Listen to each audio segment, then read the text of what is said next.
So, yung hire from referrals, also known as employee referral.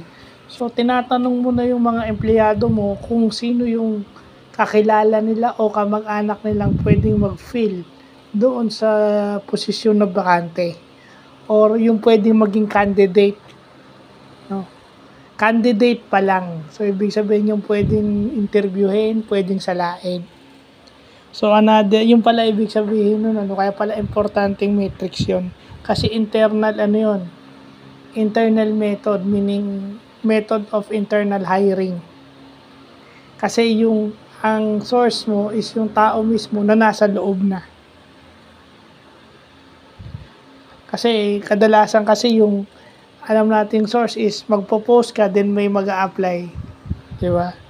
So, yun yung mga bagong natututunan natin ngayong araw na to. Sabado, pero ang topic ko, HR. Okay lang yan. Para maiba naman. So, yun lang po.